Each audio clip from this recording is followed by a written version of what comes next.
You stepped on your cat's tail. 1 second she's right there, then a scream that could wake the building, a flash of fur, and she's gone. You said sorry out loud to a cat, and you meant it. Now she's across the room with her back to you, and she won't look at you. She'll get over it by morning. She doesn't. Next morning, a little gift. Right outside the bathroom door. The smelly kind. She's sitting 3 feet away, watching you find it. Holds your gaze for a long moment. Then turns, tail high, and walks away like she owns the place. And somewhere in your brain, a very clear thought forms. This was deliberate. Was it? Does your cat actually plan revenge? And if she doesn't, what exactly is she doing instead? The answer is stranger than revenge, and in some ways, harder to live with. So here's what's actually going on inside her head. And it's not revenge, it's worse. Because revenge would at least be simple. Cats don't remember the way you do. You remember facts, sequences, timelines. On Tuesday evening, I accidentally stepped on her tail while getting up from the couch. She doesn't have that file. What she has is this. That creature caused me pain and fear. No date, no context. No, it was an accident. Just a direct emotional record, attached to you, updating quietly in the background every time something new confirms or contradicts it. Scientists call it affective memory, emotional memory without a story. And unlike regular memory, it doesn't fade with time. It restructures. Every experience you have with her either adds to the case for you or against you, and she keeps the tally whether you know it or not. This is why the package outside the bathroom wasn't random. It wasn't scheduled revenge either. It was a stress response from an animal whose sense of safety had been disrupted, and who marked her territory the only way her nervous system knew how. The aim was precise. The timing felt personal, but the target wasn't you, it was the threat. And right now, you're filed under threat. Here's where it gets uncomfortable. The question isn't what she does, it's how long she keeps doing it. In 2017, Kyoto University tested 49 cats and found something unsettling. Cats don't just remember that something happened, they store the specific when and where. And those memories outlast the experiment by years. Emotional ones, the kind tied to fear or trust, can last the entire life of the animal. 15, 20 years. Let that sit. You stepped on her tail on a Tuesday. She may carry the feeling of that moment for the next 15 years. Not the Tuesday, not the couch, not even the specific pain, but the feeling that you are a creature around whom bad things can happen. That file doesn't close. It just gets updated. And here's the part that stops most people cold. She can't tell you it's open. She can't explain why she flinches sometimes when you reach for her, or why she chose the spot outside the bathroom and not somewhere else. She doesn't have the language for it. She only has the behavior. That's what makes it harder than revenge. Revenge ends. This doesn't. Now, the twist that changes how you see all of this. You might assume that a cat with this kind of memory, detailed, emotional, long-lasting, would be fiercely loyal. That she'd clock every person who's ever been unkind to you and hold it against them. That she's keeping score on your behalf. She's not. In 2021, researchers in Japan ran a direct test of this.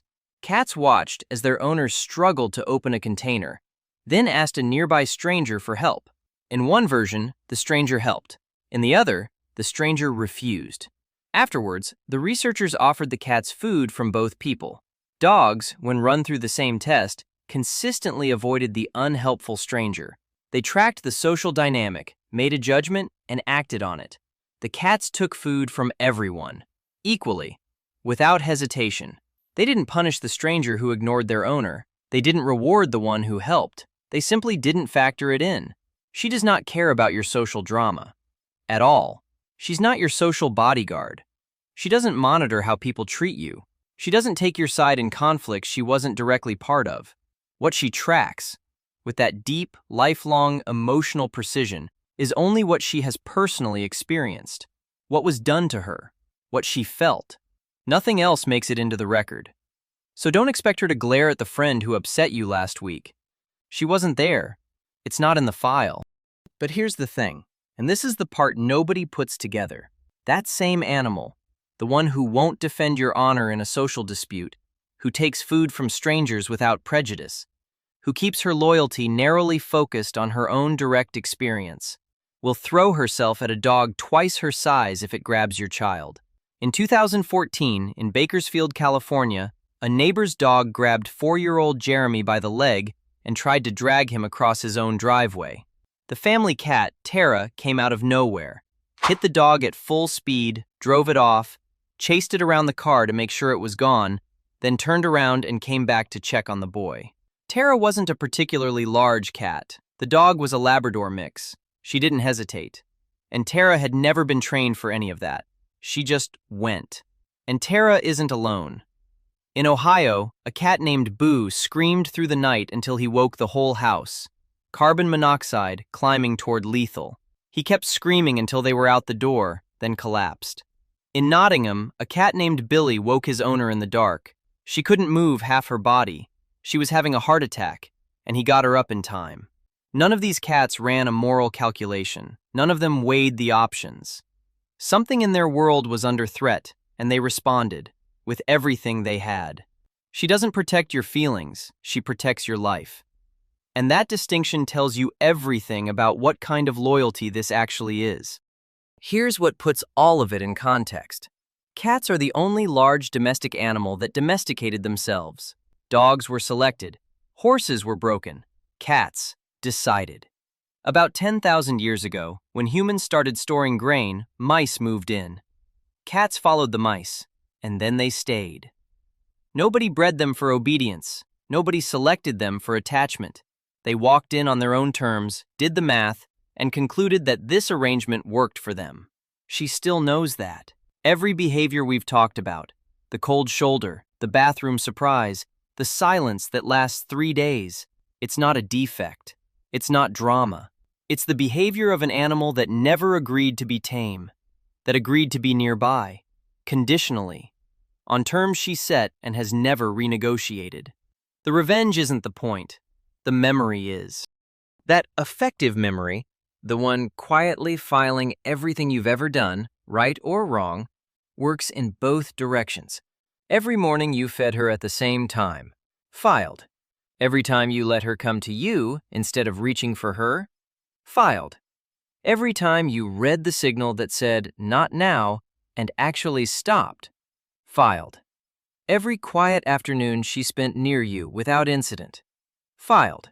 She's not deciding whether to forgive you for the tale. She's running a much longer calculation. Is this creature overall safe? Does the record mostly read good?